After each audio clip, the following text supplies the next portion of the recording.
A ver, ¿cómo sabemos qué funciona de verdad en medicina? ¿Nos fiamos de la tradición, de lo que dice un experto o hay algo más?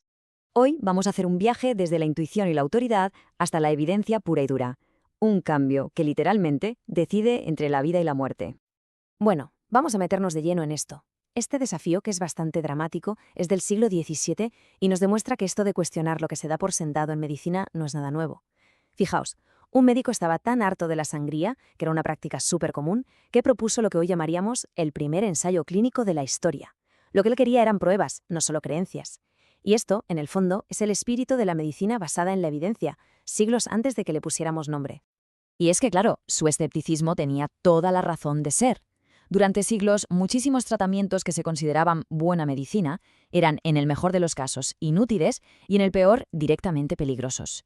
Y esto no pasaba por maldad, sino por basarse en la autoridad y la tradición en vez en pruebas sólidas.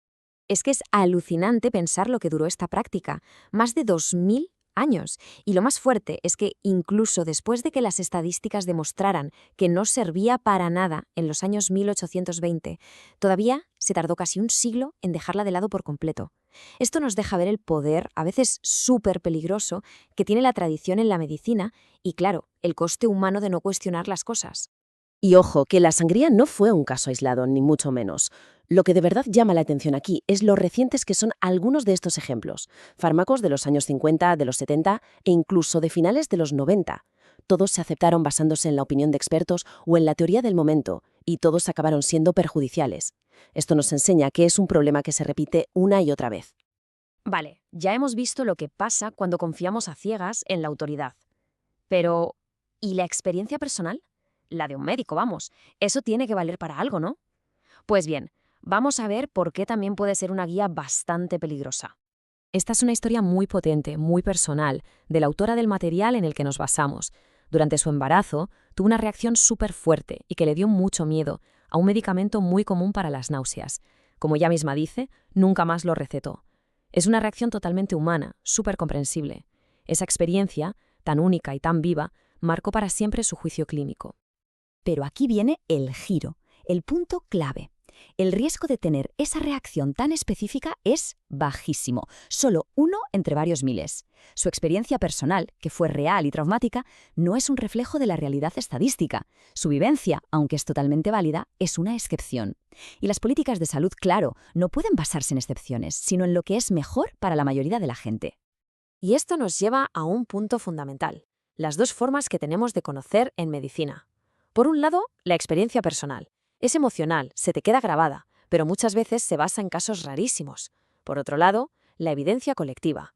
Se basa en los datos de millones de pacientes. Puede parecer más fría, más impersonal, pero nos da una imagen muchísimo más fiable de lo que es más probable que pase.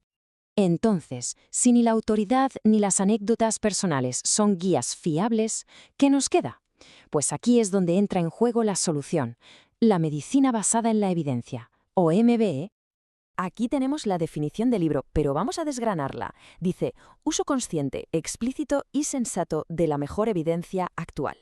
Las palabras clave aquí son consciente y explícito. No se trata de seguir la corriente o la intuición, sino de buscar y aplicar de forma activa la mejor investigación que exista, y luego combinarla con la experiencia del médico y, por supuesto, con lo que el paciente quiere. Claro, como todo, la MB no está libre de críticas. Hay quien la ve como algo muy rígido que le quita valor a la sabiduría de los médicos con experiencia. Otros piensan que esto significa que no se puede hacer nada si no hay un ensayo clínico gigante y carísimo detrás. Son ideas equivocadas bastante comunes, la verdad. Para entender de verdad el poder que tiene este enfoque, vamos a ver un caso real.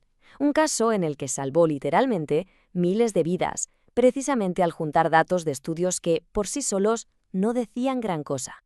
El problema era terrible y muy simple. ¿Cómo podemos ayudar a los bebés que nacen antes de tiempo a sobrevivir? Sus pulmones no están del todo desarrollados y eso les causa problemas respiratorios gravísimos. Se empezó a pensar en una posible solución, dar esteroides a las madres justo antes de un parto prematuro, para que los pulmones del bebé maduraran más rápido. Se hicieron 7 ensayos clínicos distintos. ¿Pero qué pasó?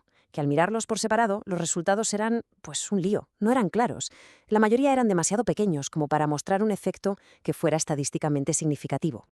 Pero entonces, un grupo de investigadores hizo algo que lo cambió todo. No se fijaron en un solo estudio, agruparon los datos de todos esos 7 ensayos en lo que llamamos un metaanálisis. Y el resultado fue espectacular. Una vez que se combinó todo, la evidencia era clarísima. Dar esteroides reducía el riesgo de muerte de estos bebés prematuros entre un 30 y un 50%. Es como si cada estudio por separado susurrara algo, pero juntos sus datos gritaban una verdad que no se podía ignorar. Este avance fue tan importante para los principios de la medicina basada en la evidencia que una representación visual de este metaanálisis se convirtió en el mismísimo logo de la colaboración Cochrane, que es una de las organizaciones más importantes del mundo en este campo. Es un recordatorio constante del poder que tiene la evidencia colectiva. Pero bueno, todo esto no es solo para médicos, ¿eh?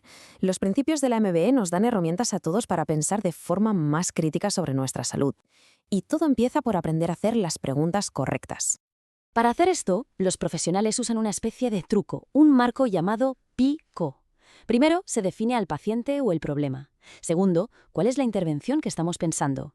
Tercero, cuál es la comparación o la alternativa. Y por último, cuál es el resultado deseado, que en inglés se conoce como outcome y de ahí la O. Si estructuramos la pregunta así con el método PICO, una duda que es un poco vaga se convierte en algo a lo que podemos responder con pruebas. Así que la próxima vez que veáis un titular de salud que promete una cura milagrosa o una solución fácil, paraos a pensar un segundo.